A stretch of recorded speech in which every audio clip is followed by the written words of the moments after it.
Dubai, United Arab Emirates. The desert nation of the United Arab Emirates attempted to dry out Wednesday from the heaviest rain ever recorded there, after a deluge flooded out Dubai International Airport, disrupting travel through the world's busiest airfield for international travel. The state-run WAM news agency called the rain Tuesday a historic weather event that surpassed anything documented since the start of data collection in 1949. The rains began late Monday, soaking the sands and roadways of Dubai with some APTIS display, headings, E0.79 inches of rain, according to meteorological data collected at Dubai International Airport.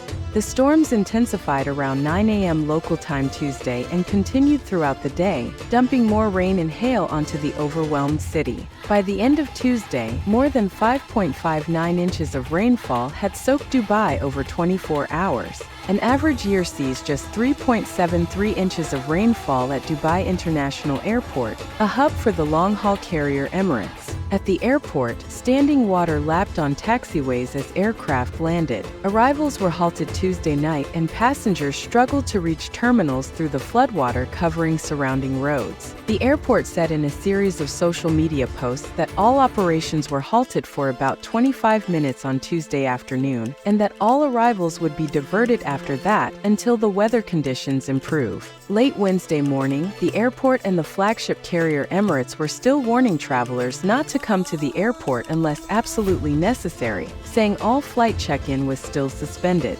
Flights continue to be delayed and diverted. Please check your flight status directly with your airline, the airport said in a tweet. We are working hard to recover operations as quickly as possible in very challenging conditions. One couple who spoke to the Associated Press on condition of anonymity in a country with strict laws that criminalize critical speech called the situation at the airport absolute carnage. You cannot get a taxi. There's people sleeping in the metro station. There's people sleeping in the airport, the man said Wednesday. They ended up getting a taxi to near their home some 18 miles away, but floodwater on the road stopped them. A bystander helped them over a highway barrier with their carry-on luggage, the bottles of gin they picked up from a duty-free store clinking away. Paul Griffiths, the airport CEO, acknowledged continued issues with flooding Wednesday morning, saying every place an aircraft could be safely parked was taken. Some aircraft have been diverted to Al Maktoum International Airport at Dubai World Central, the city-state's second airfield. It remains an incredibly challenging time. In living memory, I don't think anyone has ever seen conditions like it, Griffiths told the state-owned talk radio station Dubai Eye. We are in uncharted territory, but I can assure everyone we are working as hard as we possibly can to make sure our customers and staff are looked after. Rain also fell in Bahrain, Oman, Qatar, and Saudi Arabia. However, the rains were acute across the UAE. One reason may have been cloud seeding, in which small planes flown by the government go through clouds burning special salt flares.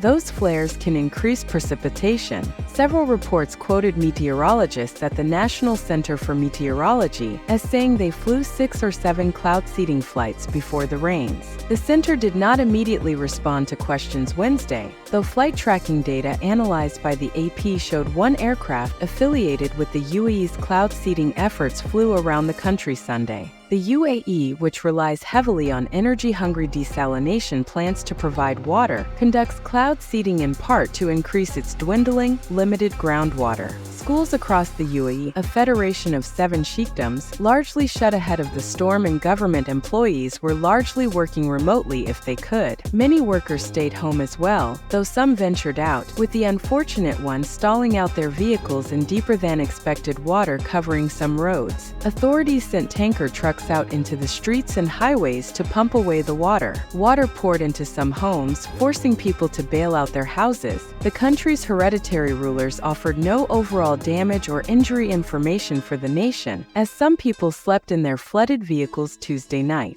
In Ras Al Khaimah, the country's northernmost emirate, police said a 70-year-old man died when his vehicle was swept away by floodwater. Fujairah, an emirate on the UAE's eastern coast, saw the heaviest rainfall Tuesday with 5.7 inches falling there. Authorities canceled school, and the government instituted remote work again for Wednesday. Rain is unusual in the UAE, an arid, temperate Arabian Peninsula nation, but occurs periodically during the cooler winter months. Many roads and other areas lack drainage given the lack of regular rainfall, causing flooding. Meanwhile, in neighboring Oman, a sultanate that rests on the eastern edge of the Arabian Peninsula, at least 19 people were killed in heavy rains in recent days, according to a statement Wednesday from the country's National Committee for Emergency Management. That includes some 10 schoolchildren swept away in a vehicle with an adult, prompting condolences from rulers across the region. Climatologists have warned for years that human-driven climate change is fueling more extreme and less predictable weather events across the globe. Parts of southern Russia and Central Asia have also been dealing for days with unusually damaging amounts of rainfall and snowmelt, forcing tens of thousands of people to evacuate to higher ground and killing more than 60 people in Pakistan and Afghanistan.